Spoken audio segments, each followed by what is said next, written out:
Uruguay atraviesa un momento clave en materia internacional. Busca cerrar el acuerdo Mercosur-Unión Europea, asume presidencias regionales el año que viene, creo que es en 2026 la CELAC, y enfrenta desafíos globales como el crimen organizado transnacional, que ahora nos lo pusimos en foco para estudiarlo a raíz de estos eventos que han acontecido en Brasil, pero que es algo que ya viene desde hace un tiempo y que viene creciendo. Para entender cómo se va a posicionar Uruguay en todos estos temas es que recibimos al analista internacional, un hombre que durante mucho tiempo acompañó esta casa, Álvaro Padrón, y además asesor del gobierno en materia internacional. Álvaro, un gusto tenerte. Un gusto para mí, gracias, de verdad. Me siento como en casa. Trabajamos bueno, es la televisión acá. Pública, estás en casa. Sí, sí, pero además la historia de 7.000 millones, ¿no? Un programa Claro.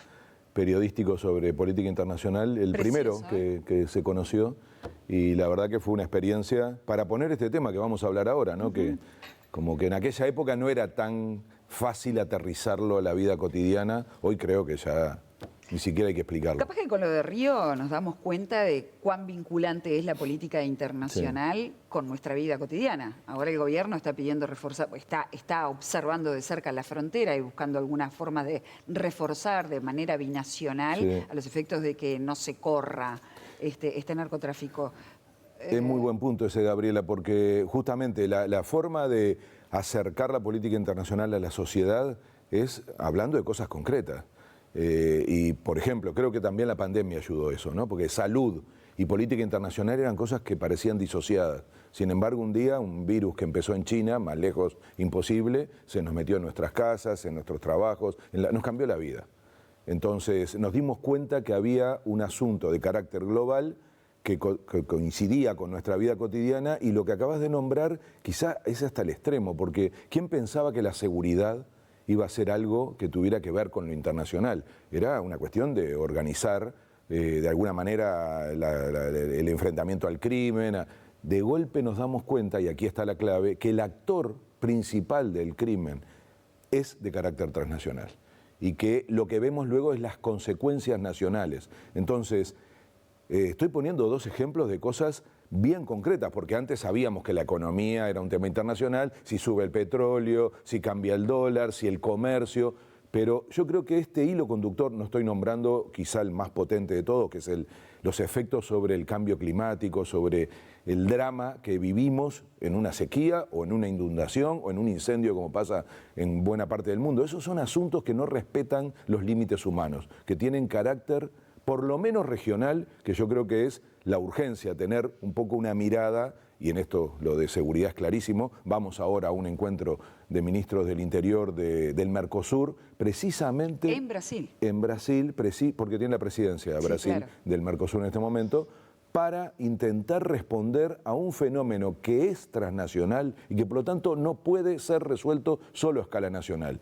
Y me estás dando pie para eso que es tan importante, que es intentar que la gente entienda que la política internacional no es cuando en el informativo ves qué está pasando en el mundo como si fuera ajeno.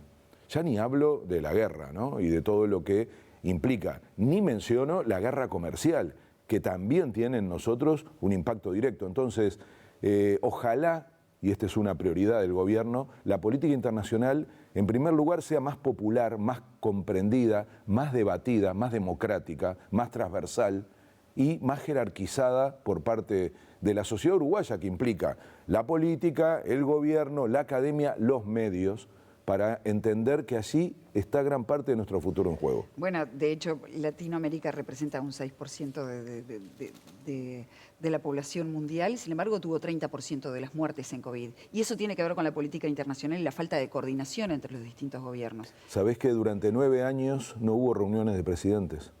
Y en la pandemia no hubo ni una llamada para coordinar lo más elemental, que era comprar juntos.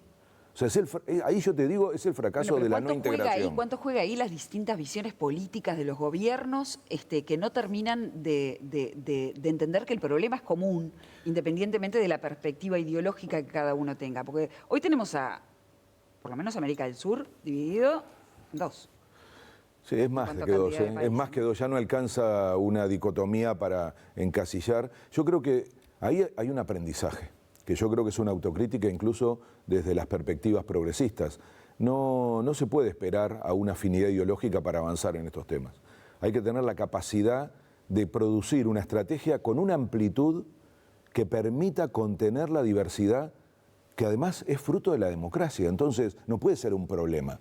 Y yo creo que eso es un aprendizaje, porque esa idea de las afinidades ideológicas para avanzar es un error. Estás poniendo dos ejemplos en donde no tengo dudas que, habiendo diferencias, debería haber capacidad de coordinación, seguridad y salud. Podría agregar también la lucha contra el hambre que lanzó Lula, ¿no? Hay elementos que nos deben encontrar juntos. Y ese es un papel de Uruguay, porque también hay una retórica en América Latina en donde a veces la necesidad de declaraciones son las que generan divisiones. Pero cuando vas a los temas concretos encontrás muchas más afinidades. ¿Por qué no se rompió el Mercosur con la entrada de Milei? Si uno escucha a Milei, incluso en la cumbre, ¿se acuerdan la cumbre de Uruguay, que todavía presidía Lacalle Pou? Que fue cuando vino la presidenta de la Comisión Europea y se creó la idea de que estamos más cerca que nunca del acuerdo Unión Europea-Mercosur. Eso fue aquí en Montevideo. En esa cumbre, Milei tuvo una intervención durísima sobre el Mercosur. ¿Se rompió el Mercosur? No. ¿Por qué? Porque en vez de estar intentando declaraciones genéricas, en donde vamos a manifestarnos sobre temas que no hay acuerdo, se pretende ir hacia con decisiones, ejes, prioridades que sean capaces, en primer lugar, de reunir acuerdos. En segundo lugar, de ser viables y concretos. Y en tercer lugar, que yo creo que es lo más importante, y es al menos lo que a mí me preocupa con relación a quienes nos están mirando, es que la gente lo comprenda. Y entienda que, por lo tanto, dedicarle tiempo, energía, esfuerzo a la política internacional es parte esencial de la política interna. Miren lo que les digo. La política internacional tiene un muy mal nombre, relaciones exteriores, porque ya es un concepto antiguo. Hoy pertenecemos a un conjunto de problemas que tienen carácter global, que por lo tanto también son internos. Entonces, hay que evitar esa idea de que cuando miramos o escuchamos hablar de política internacional parece que fuera algo ajeno. Y eso se necesita transmitir a la opinión pública con elementos concretos. Y ahí tocaste un tema clave, que es cómo encontramos en una región tan diversa y por momentos tan polarizada, elementos en común para responder lo que Diego hace un rato, le escuché antes de llegar aquí, decía, este mundo loco. Porque eso es lo que tenemos que entender, el marco general. ¿Cuál es el contexto en el que hoy el mundo se desarrolla? Una locura. Una locura. Nunca funcionó tanto la imagen de Mafalda diciendo, paren el mundo que me quiero bajar. El problema es que no te podés bajar. Tenés que estar aquí y tenés que actuar. ¿Y cuál es el problema hoy del mundo? Que se están rompiendo las reglas que se crearon durante 80 años.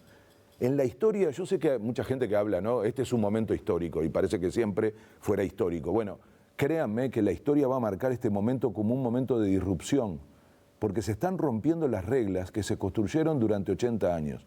¿Y por qué eso es inevitable ya y ya no va a parar? Porque la está rompiendo quien la creó, que es la potencia que fue dominante durante 80 años, que es Estados Unidos. Para nosotros es normal, somos contemporáneos de eso. Hablamos del dólar como si hubiera existido siempre. Pensamos en inglés como si hubiera sido siempre así. Y en realidad las potencias han ido cambiando, a eso se le llama transición hegemónica.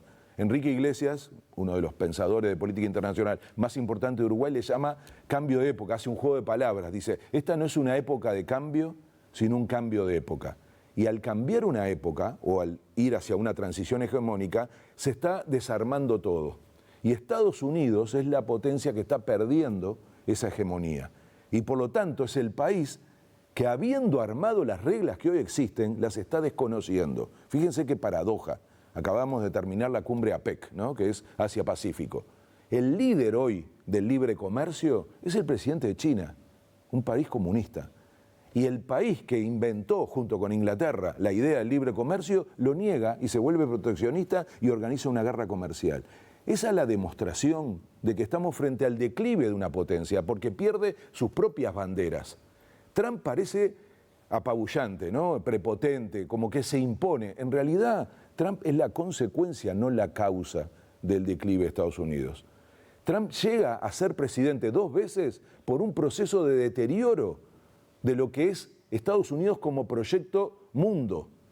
Y se retrae y en gran medida decide ponerse al frente de su región. Este es un tema que nos afecta muchísimo y ustedes ahí van a comprender por qué alguna de las prioridades de Estados Unidos, que piensa más hoy en América que en el conjunto del mundo como pensó siempre. Álvaro, te interrumpo antes de avanzar con Estados Unidos porque vos hablabas de la importancia de la cooperación internacional. Hace poco estuvo acá un investigador chileno de crimen organizado, Pablo Ceballos, que él decía que muchas veces no hay interés de otros países en colaborar con problemas que no entiende como propios. A duras penas pueden resolver sus problemas internos y meterse con problemas ajenos, no hay cooperación. Y que no tiene que ver con una ideología, sino con me meto con mis problemas y que el otro vea. Y cuando uno va a nivel local también, en la frontera, por ejemplo, lo que pasa con Rivera, se tiran los problemas de un lado a otro cuando hay delincuencia, crimen organizado también. ¿Cómo se pelea con eso? Porque no tiene que ver con la política del Estado, tiene que ver con lo del día a día, con el policía que tiene información y no colabora del otro lado, con el vecino, o sea, es mucho más práctica. Sí, estamos muy acostumbrados a eso en otros terrenos, que por ejemplo en la aduana, ¿no? O sea, los problemas también comerciales tienen esa matriz en donde se piensa mucho desde la lógica nacional. Es un clic que hay que hacer. Hay que convencer a la política pública que tiene que tener una conexión con la política internacional. Y yo te diría que el gran desafío es construir políticas regionales.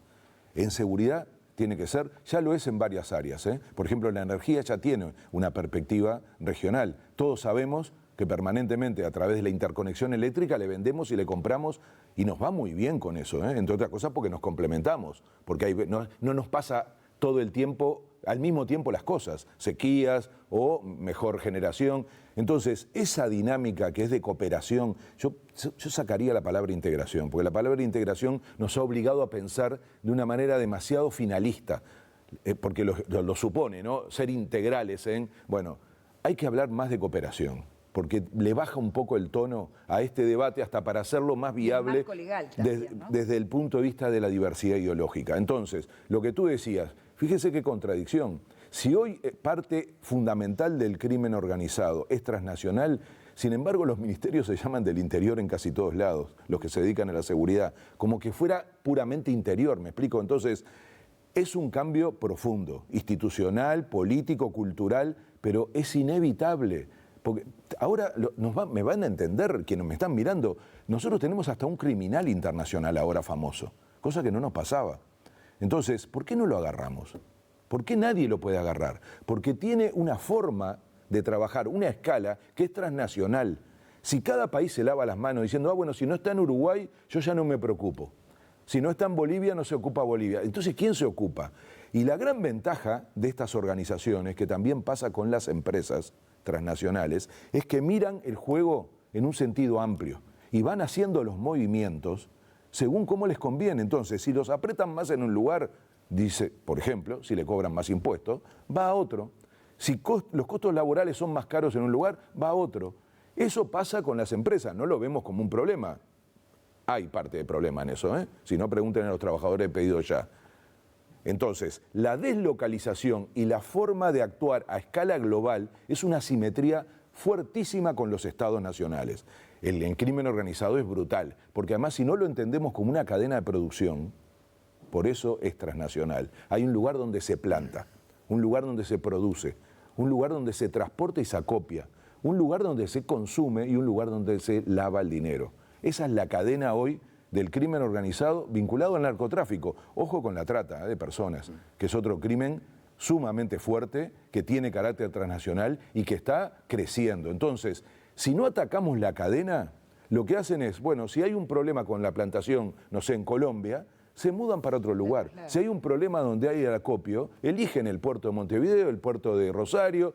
Si hay un problema donde hay consumo, que en general ese sí que no es problema, y por eso la hipocresía del norte, porque los que consumen están fundamentalmente en el norte por un problema de mercado, que es donde se paga mejor. Y finalmente está el lavado y volvemos a Uruguay, porque acá somos acopio y somos lavado. Entonces, necesitamos tener esa mirada, y esa mirada tiene que ser compartida a nivel regional. Álvaro, vuelvo a, digamos, al eje China-Estados Unidos, que está planteado en términos de guerra comercial, con toda esta explicación que diste como mar de fondo, pero concretamente es verdad que Estados Unidos ha dado señales muy evidentes de querer tener mayor injerencia en lo que era su patio trasero. Originalmente ha sido muy crítico, por ejemplo, de los institutos Confucio que se arman en buena parte de América Latina, incluido Uruguay. Ahora tuvimos este episodio, que no sabemos muy bien si es cierto o no, de que eventualmente Estados Unidos presionó al gobierno uruguayo durante la administración pasada para que no comprara las patrulleras chinas. Es decir, hay un interés de China por tener mayor presencia e injerencia en esta parte del mundo. ¿Y Uruguay qué tiene que hacer ahí? Yo entiendo que me vas a decir, no, Uruguay tiene que ser independiente y buscar sus mejores objetivos. Pero, honestamente, o sea, vos tenés a dos potencias que están peleando por el comercio internacional. ¿De qué lado se tiene que poner Uruguay? Bueno, estás poniendo el punto clave y yo no tengo dudas que las presiones existieron, porque además ahora son explícitas. Trump no tiene ningún problema en amenazar a los países, lo hizo con Panamá, lo está haciendo con Argentina, que no precisa amenazar porque tiene un gobierno con quien comparte esa mirada. Brasil, claro, bueno, ni que hablar con Brasil. Lo hace con todo el mundo, no solo con los países de América Latina. Es una cuestión. Hace y lo revierte sin ningún tipo de inconveniente, sí, como lo hizo con Lula. Exacto, sí, bueno, lo revierte en el marco de una negociación. Primero genera la condición para que se negocie. Entonces, el caso de Panamá es el más fuerte, porque además violó tratados, o sea, Panamá termina violando acuerdos comerciales con China, en fin. Es todo un asunto que tiene que ver, y hiciste muy bien en decir que es el mar de fondo o el trasfondo, que es el que organiza esta época, que es la disputa entre Occidente y Oriente, básicamente entre China y Estados Unidos. Porque a la decadencia de Estados Unidos le está ganando la nueva hegemonía de China. Eso es así. Ocurre en lo productivo, fue lo primero que pasó, por eso le llamábamos la fábrica del mundo, entre otras cosas con empresas de Estados Unidos, ¿no? Ocurre en lo comercial, que ya es acalambrante, y en América Latina es irreversible, es casi el primer socio comercial de toda América Latina, China. Lo es en lo tecnológico, que es la verdadera guerra, En eso, si ustedes observan, los líos siempre fuertes terminan ahí. Históricamente las transiciones se hacían por la vía militar, ya no es tan importante, aunque todos muestran los dientes, ¿no? Ahora, ¿qué tiene que hacer un país como Uruguay? Claro, vos decís, es muy fácil decir equilibrio, después hay que practicarlo. Yo te diría que la clave para practicarlo y que sea viable, porque el equilibrio es clave, evitar la trampa, porque esta no es una guerra fría, acá no hay una disputa de dos modelos, el socialismo y el capitalismo, acá hay intereses. China no es las Carmelitas descalzas. O sea, produce en nuestra región mayor primarización. Viene por los recursos naturales, no viene para que produzcamos bienes con valor agregado, al contrario, es mayor la concentración en el comercio con China de materias primas que con Estados Unidos y con Europa. Por lo tanto, nosotros necesitamos equilibrio, o sea, relacionarnos con todos. No hay ninguna razón para que Uruguay y la región tenga que hacer una opción, es una trampa eso. Ahora, no es fácil salir de esa trampa. ¿Cómo se sale? Con tamaño y con peso. Y eso no lo puede hacer un país chico. Por eso siempre fue una fantasía creer que Uruguay podía tener un acuerdo de libre comercio con China. Porque en realidad a China no le interesa Uruguay, los 3,5 millones, que además ya es muy abierto. ¿Qué no hay chino en Uruguay a esta altura? Mucho más que en el resto de la región. Entonces, nosotros ya somos abiertos. China no precisaba a Uruguay como mercado, precisaba el camino de Uruguay para entrar al Mercosur. Por lo tanto, para nosotros la clave es construir región. Y esta es una prioridad de este gobierno. Y yo le diría que es una diferencia importante con el periodo anterior. ¿Por qué? Porque estamos convencidos que para evitar la trampa, esa de la opción, lo que necesitamos es tener tamaño, ser un bloque regional. El mundo va a bloques regionales o a una bipolaridad. Claro, está claro, pero en ese bloque regional y en ese fortalecimiento del Mercosur o de todo el bloque latinoamericano, tenés un país clave que es Argentina, que tiene un peso gravitante con un presidente que te dice, en realidad no es lo que me importa, y que sí toma una decisión basado en los intereses que tenga, las necesidades, en fin, las posibilidades, pero que sí se pone de un lado y que no parece interesarle el Mercosur. Y tampoco el resto de Latinoamérica. ¿Cómo se crea un bloque entonces con esa fortaleza necesaria para sobrevivir, para que tenga peso, como definís, con un país gravitante que no le interesa? Es que una cosa manifiesta que no le interesa. Por eso, Gabriela, una cosa es lo que se dice y otra cosa es lo que se hace. Entonces, hay un espacio en la política internacional que es para la retórica. Y después vienen los hechos reales. Y yo te puedo asegurar que hoy Argentina es parte de los 3 procesos principales que tiene América Latina. El Mercosur, que es el más duro, el más material, pero el más chico, está por firmar un acuerdo con la Unión Europea. ¿Ustedes se creen que Argentina puede quedar afuera de eso? Entonces, De hecho, una buena parte del avance se hizo durante su presidencia, que fue la anterior, y ahora se cerraría con la presidencia brasileña en diciembre. Entonces, ¿qué quiero decir con esto? Cuidado con solo leer los discursos. Las relaciones adentro de los países son mucho más complejas. Los sectores económicos de Argentina tienen muy clara la prioridad de la región porque en gran medida viven de una estructura que trasciende ampliamente a los gobiernos. ¿Por qué se creen que el Mercosur ya existe desde el 91? Yo me he aburrido de escuchar hablar de la muerte del Mercosur, decenas de veces. Pero hay una base material que tiene que ver con negocios, con estructuras empresariales. La industria automotriz argentina vive por el Mercosur, igual que la uruguaya, porque depende de una cadena que son las mismas empresas que tienen armado una estrategia regional. Eso no lo desarma un gobierno. Y por lo tanto, un gobierno está sometido también a esas presiones. Vale para cualquiera de las opciones políticas, ¿eh?